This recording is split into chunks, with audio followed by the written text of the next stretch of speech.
അപ്പോഴും നമ്മുടെ പരിപ്പ് കറി അടിപൊളി. ഇത് മാത്രം മതി കഴിക്കാൻ, അത്രയ്ക്ക് സൂപ്പർ ടേസ്റ്റാണ്, ഒരു രക്ഷയുമില്ല ഉണ്ടല്ലേ.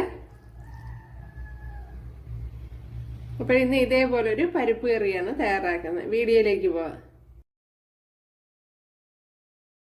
ഹായ് കൂട്ടുകാരെ, സെലം ബ്ലോസിലേക്ക് സ്വാഗതം. ഇന്ന് കടല വെച്ചൊരു റെസിപ്പി നോക്കാം. അതിനായിട്ട് ഇത്രയും കടലപ്പരിപ്പ് എടുത്തിട്ടുണ്ട് ഉണ്ടല്ലേ. ഇത് ഒരു കുറച്ച് സമയം കൊണ്ട് ഇങ്ങനെ വെള്ളത്തിൽ കിടക്കുന്നുണ്ട്. എനിക്ക് തോന്നുന്നത് ഞാൻ രാവിലെ ഒരു 7 മണിക്ക് എന്തോ ഇട്ടതാണ്. ഇപ്പം മണി 11 അതിന്റെ ഇടയ്ക്ക് വേറെ ജോലി ഉണ്ടായിരുന്നു. അങ്ങനെ അതിന്റെ ആ ഒരു പച്ചമുളക് അത്രയും ചേർത്ത് കൊടുക്കുക.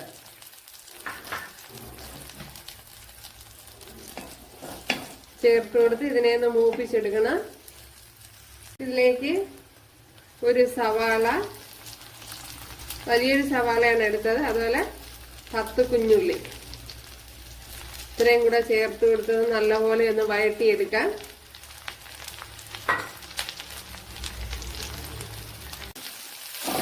ഒരു ശകലം ഉപ്പൂടെ ചേർത്ത് കൊടുത്തിട്ടുണ്ട്. ഒരു വലിയൊരു തക്കാളിപ്പഴം എടുത്തിട്ടുണ്ട്, അതും കൂടെ ചേർത്ത് കൊടുക്കുക. അപ്പോൾ സവാളയൊക്കെ നല്ലതുപോലെ ഇതേപോലെ വഴറ്റിയെടുക്കണം.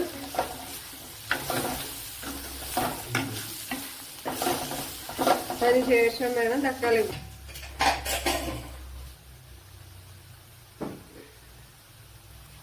നമ്മുടെ പരിപ്പ് ചേർത്ത് കൊടുക്കാൻ.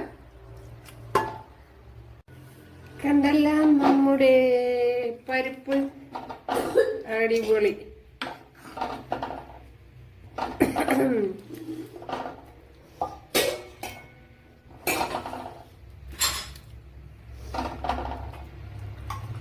ഇനി ഉപ്പുണ്ടാവുന്ന നോക്കി ആവശ്യത്തിനുള്ള ഉപ്പുകൂടി ചേർത്ത് കൊടുക്കുക.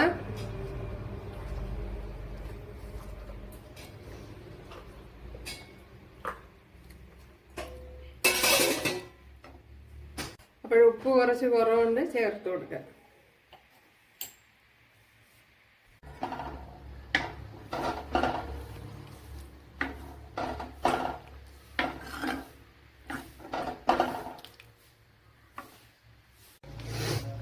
കണ്ടല്ലേ, അടിപൊളി തിളച്ച് ഓയിലൊക്കെ നല്ലതുപോലെ തെളിഞ്ഞു വന്നിട്ടുണ്ട്. അപ്പോൾ ഇനി ഇത് തന്നെ മതിയാവും. സൂപ്പർ. കുറച്ച് വെളുത്തുള്ളി, കുറച്ച് കുഞ്ഞുള്ളി, ഒരു 2 വറ്റൽമുളക്, കറി ലീവ്സ് ചേർത്ത് കൊടുക്കുക.